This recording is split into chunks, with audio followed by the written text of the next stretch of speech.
to go teach Aqua. None of my music is coming in. And I have to tell you a couple thoughts that are on my mind. One, first of all, Merry Vlogmas. Welcome to my vlogs of the Christmas season. What I'm trying to do is do a daily vlog every day for you guys. I am telling you, people in Tucson, they don't kind of go out, you guys. They freaking go all out. I've never lived in a town anywhere where, and what I mean by this, okay, what I'm gonna say here is that, yeah, places that I've lived, of course San Diego goes out for Christmas. Of course they do, right? But I also, where I live in San Diego is also a little bit of an affluent area, right? So it's a nice area, so you kind of expect that, right? You expect people in you know, areas that have a little money, you expect them that they're going to that there's gonna be, I'm looking for some lip gloss. You expect that a neighborhood, you know, a higher end neighborhood is gonna have here we go, is gonna have Christmas decorations. But the cool thing is about Tucson, you guys, is every little area has Christmas decorations. It's just really, really neat. I get so much, I always just feel so happy driving around and seeing all the different areas, you know, the areas that have money and the areas that are middle class and the areas that are a little bit, you know, poor areas or whatever. But what I just think is really, really neat is they all big time celebrate Christmas. Just the whole spirit of Christmas is really alive, and it's just so neat to, like, one of my jobs where I work, they play Christmas music, and it's just so neat to go into a job where you work and to hear Christmas music. There was Johnny Mathis was playing this morning and Bing Crosby, and it was just really, really cool. I can't tell you the last time where I felt that little spirit of Christmas alive. I love wearing lip gloss, you guys. It just makes my lips feel so good, especially when I'm in the pool and there's like chlorine. And these are these little juicy lip glosses. My twin gets them for me every year for Christmas. They just really make my lips really feel really juicy and not dry. Because sometimes when you're in the pool, I mean, I've taught, this will be my second class today in the pool. And, you know, when you teach every day, you're in chlorine and stuff, it can make your skin like super dry and stuff. It's funny because one of my swimmers in this class, she gave me this skin cream called Cetaphil or Cetaphil or something like that. And it's for like your legs and your arms and things like that. Like, it's to keep moisture in. Well, my hair has just been getting so dry lately that I started putting it in my hair, and it literally works. It is such a great protector against the chlorine. I absolutely love it.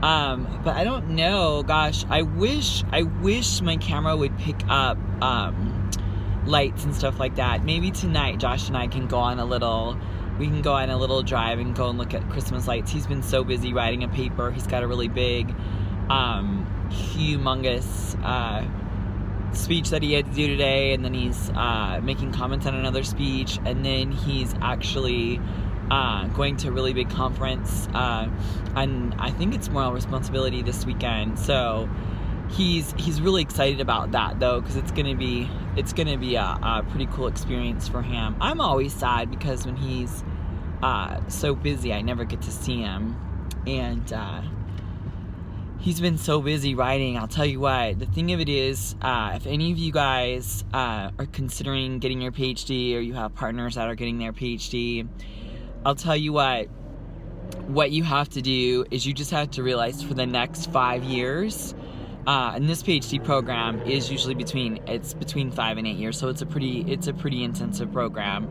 But what you have to do is you just have to tell yourself that you pretty much are going to be what I call a PhD widow, where you just got to get really independent, got to find a couple jobs that you really love, and you got to just like tread water until your partner is done, and do the laundry, cook, clean, walk the dogs, pick up the dog poop. I mean, I'm just telling you, I'm just giving it to you on the real. Sometimes I have really frustrating days where I'm just like, gosh, all I do is take care of this man.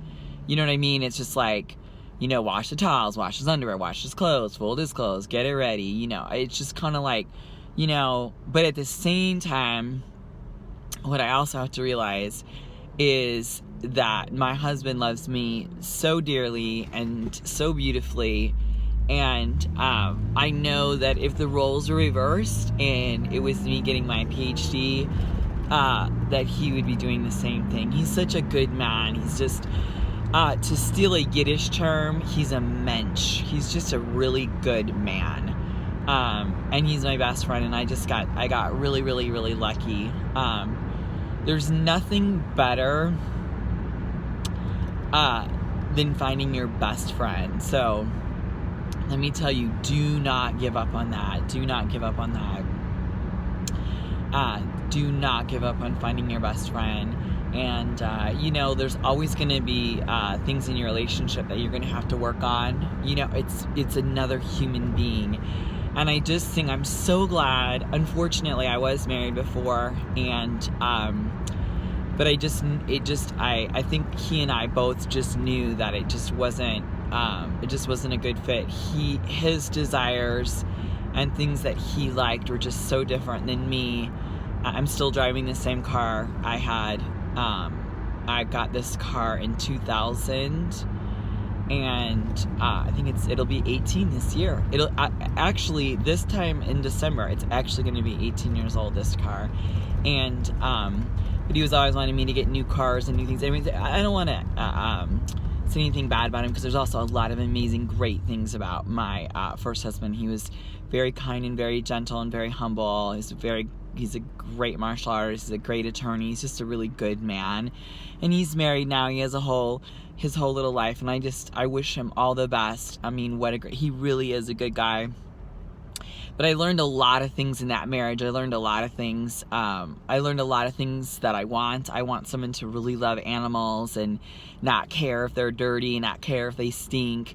Like, it was just really important for me to be with a man that just loved me unconditionally and loved my animals. It's so funny. My husband, we could literally have $2 left to our name. And this makes me even cry saying this, because this is the honest to God's truth. If there is $1 left in his pocket, he will spend that $1 buying biscuits for my dogs. And he does it all the time. He's always sneaking dog biscuits in the grocery cart. When we hardly, we're literally you know how you go shopping and you'll get things in the grocery cart, and then you, at least I do this, and then I kind of price them out. I don't really need that, I don't really need that, I don't really need that, and I just kind of eliminate things. Well, for me, if it were me, dog biscuits aren't one of those things that are life sustaining. But boy, oh boy, they are for him. He says he'll forgo anything. His Jello or he always gets little treats, because he likes treats and stuff, because he writes so late at night, and sometimes he likes to have a little snack at night. And he always tells me he'll give up his treats so that the dogs can have their little biscuits. I mean, he's just absolutely such a great guy. So anyway, I feel like I definitely won the lotto with him. But at the same time, it's I left my ocean. I literally gave everything up in Chicago to go to the ocean. I've been in California for 25 years, and it's just oh my gosh, sometimes it's so hard being in Tucson because there's no water here. So it's literally almost I almost feel like the Karate Kid in some way, where where the Karate Kid, when he was training, the guy had him doing you know, wash on, wax on, wax off, or whatever it was. I feel like the desert is connecting me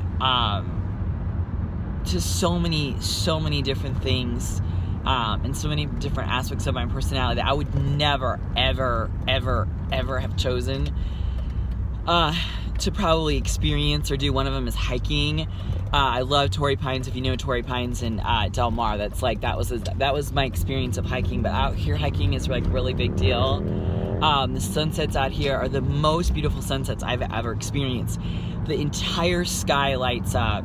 And, you know, there's that song, Purple Mountains Majesty. You know how it says that in the song? Well, I'm telling you, Tucson needs to... The poem that I will write about Tucson skies is that the Tucson sunsets are just amazing hues of pink. Just these beautiful, beautiful light pink, dark pink, these gorgeous shades of pink. I love the sunsets. I love the clouds out here. The skies are just like so massive and so big. They're just really, really beautiful. The people out here, I've met some really awesome people, and then I've met some not quite so awesome people. And I'm just being really for real on that one. And what I mean by that is some of the, I would say the majority of the people that I've met out here I just really like. I just have really connected to. But then there's another group of people out here, and let's just say this.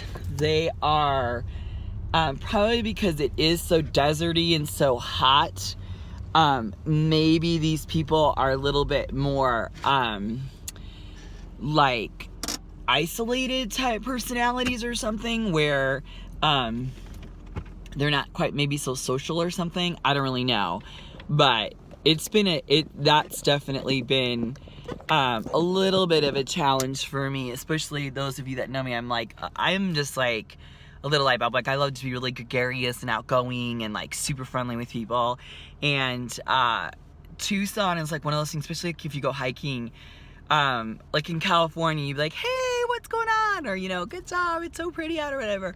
You can say that to people out here. You can be like, hey, it's so pretty, hey. You know what people do? No expression, don't acknowledge you. And in fact, sometimes what the expression is this. Like, how dare you ask me how I'm doing? Can't you see I'm out in the desert hiking? I don't know, it's just funny. But anyway, you guys, Merry Vlogmas. I'm gonna go in and I'm going to, you can kind of see a little bit of this leftover sunset. It's kind of like right in here. I'm gonna go teach aqua. I love teaching my aqua girls. They are just, especially this group here, they're just really awesome. They're just my little babies. I'm so connected to so many of them. Anyway, I'm gonna go coach them, and then maybe I'm gonna try to hang some lights tonight, and then tomorrow is gonna be a big Christmas tree lighting day. I've got, what day is tomorrow? Tomorrow is my yoga day. So tomorrow I teach yoga, and after that I teach boot camp. The day after that I do bodyworks. The day after that I do aqua again. Then I do yoga, and then after yoga I do bodyworks again. So it's gonna be, it's a full week of teaching. But anyway, I love you guys so much. Remember to stand in your light, to stand in your truth, and above all else, you guessed it, be a warrior. I love you guys so much. Take care. Sorry about the lighting. Love you. Bye. Mwah.